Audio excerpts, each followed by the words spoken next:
There are times during the day when we feel very tired. Following a meal, we are sleepy, our eyes close, and we have a lot of work to do. Well, a simple little thing can trick your brain into being more alert, and it has nothing to do with coffee. Here are Andrew Huberman's words about it. What I'm about to describe next is going to seem so silly on the face of it, but has deep mechanism to support it. Put simply, when you get tired, your eyelids close. And when you're alert, your eyelids are open. That is because you have neurons in your brain that, depending on your level of alertness, will make it easy or hard to keep your eyes open. Now, that's a complete duh, except that we don't often think about the relationship between alertness and where we are looking and our eyelids. Now, I learned this from a colleague of mine in psychiatry who happens to work on hypnosis. I'm not going to hypnotize you right now. That's actually for a future episode. But what happens when we get tired?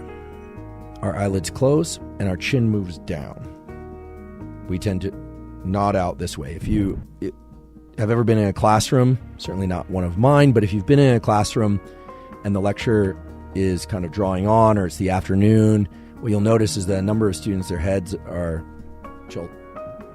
their eyelids are closing and their chin is dropping, and then you'll see a bunch of heads bouncing back up. All right, I was definitely one of those people in class. If it was post-lunch in the afternoon, it's warm, the hum of the air conditioner or whatever it is, and I'm just out.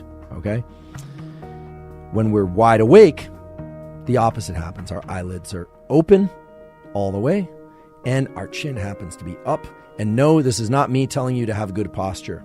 However, what I learned from my colleague at Stanford is that these circuits actually act in loops. When we look up, maybe it's because these melanopsin cells are in the bottom of our retina. They are. And maybe it's because they're there in order to view sunlight, which is overhead, which it is. But that system of alertness is linked to the position of our eyes. So when we look up and our eyelids are up, it actually has a purpose. It actually creates a wakefulness signal for the brain. And so while this might seem like the silliest and simple tool that I might ever describe on this podcast, if you are feeling tired, it actually can be beneficial to the wakefulness systems of the brain, including the locus ceruleus and these areas that release norepinephrine, to actually look up toward the ceiling. You don't want your chin all the way back, but to look up and to raise your eyes toward the ceiling and to look up and try and hold that for 10 to 15 seconds.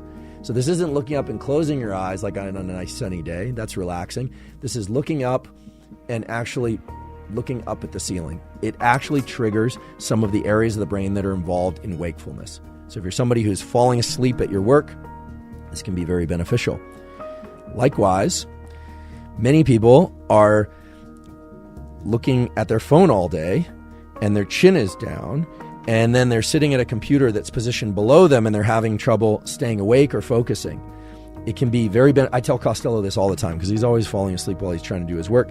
Positioning your computer screen up at eye level, or sometimes having it actually above eye level, can actually create wakefulness and alertness for the work that you're going to do. This is simply because of this connection between the brainstem circuits and the other neural circuits that control wakefulness and eyelids opening and looking up. Okay, so it's remarkably simple, almost laughably simple, but it's grounded in some of the most hardwired, meaning present from birth, aspects of our neural circuitry. And norepinephrine released from locus ceruleus isn't just a mouthful. It's a really interesting and powerful mechanism for how the rest of the brain wakes up. Locus ceruleus hoses the rest of your brain with norepinephrine in order to wake up those circuits for work and attention. And so eyes up is actually a route into increased alertness. Eyes down is a route into sleepiness, into reduced alertness. And I have only one friend that texts up here, like on the street, holds his phone up here. It looks ridiculous. And yet, if we were trying to create more sense of alertness, if that's your goal, positioning computer screens up high, chin up, looking up if you need to kind of create an alertness signal, not always being chin down and texting or working into typewriters or reading below us, is actually going to send a recurring wakefulness signal. When things are up, we tend to be alert. When everything's focused down, including our eyes, it tends to have a more suppressive or sedative type signaling to the deeper centers of the brain.